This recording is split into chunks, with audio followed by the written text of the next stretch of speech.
cry card. Not a mouse stirring. Well, good night. If you meet Horatio and Marcellus, bridles to my watch, bid them make haste. I can't hear them. Stand ho! Who's there?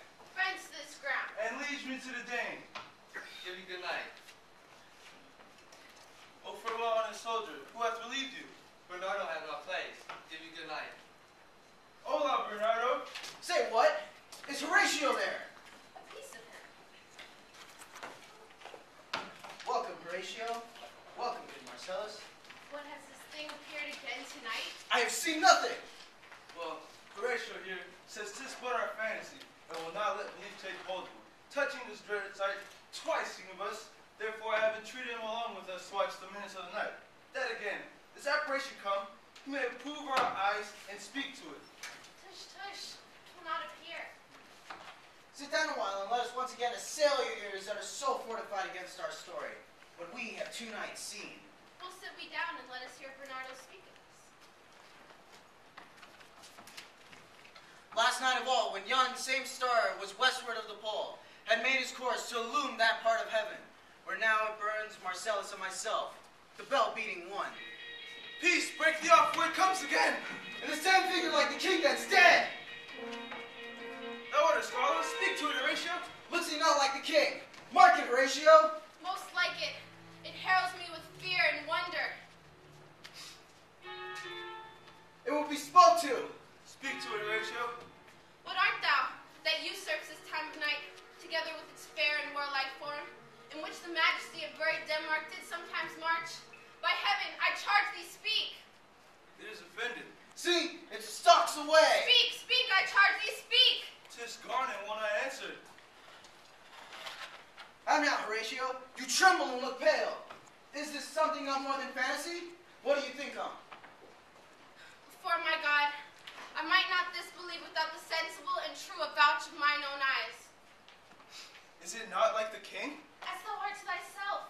Such was the very armor he, the ambitious Norway, had on when he combated. So found he once, when in an angry peril, he smote the sledded Polacks. 'Tis strange. Thus twice before, jumped at this dead hour, hath he gone with our watch. In what particular thought to work I know not.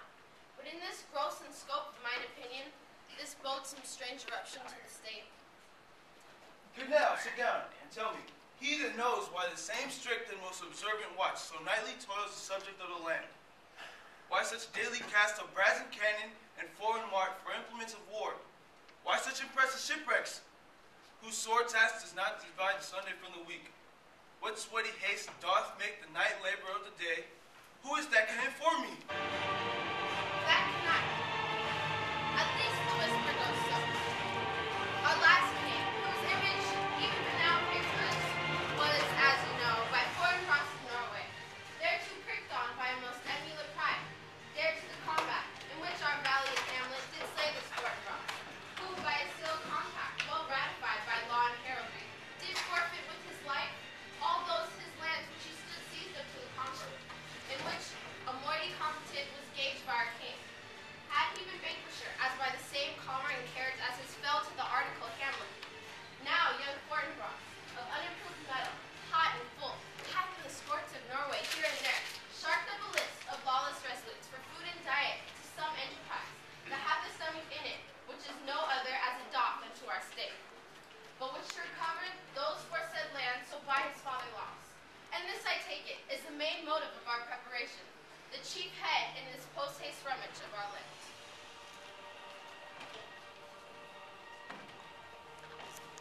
I think it be no other than e'en so. Well, may it sort that this pretentious figure comes armed through our watch, so like the king. That was and is the question of these wars. A mote it is to trouble the mind's eye. In the most high and palmy state of Rome, a little ere, the mightiest Julius fell. The grave stood tenantless, and the sheeted dead did squeak and gibber in the Roman streets.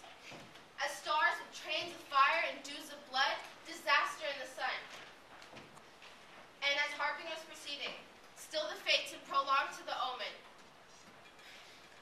Have heaven and earth come onto our states. But lo, behold where it comes again. I'll strike it though it blast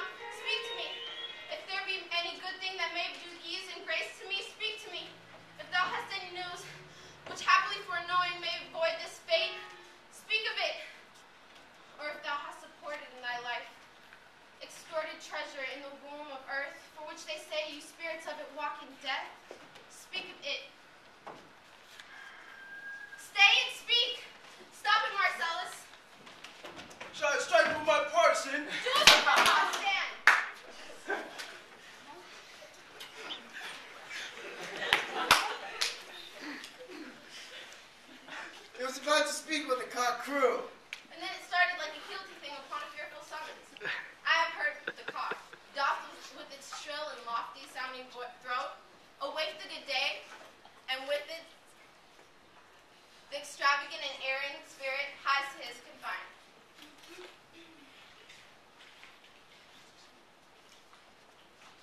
"'Tis here!" "'Tis here!" "'Tis gone. We do it wrong, being so majestical to offer it the show of violence, for it is as air, invulnerable, and our vein blows vicious mockery. So have I heard, and do in part believe. But look, the morn, and yet russet mantle cloud walks o'er dew yon high eastward hill. By my advice, break we our watch up, and let us impart what we have seen tonight unto young Hamlet. For this spirit, dumb to us, will speak to him. Do you consent we acquaint him with this, as fitting in our loves, needful in our duties?" Let's do it, I pray. For this I know, this morning we will find it most convenient.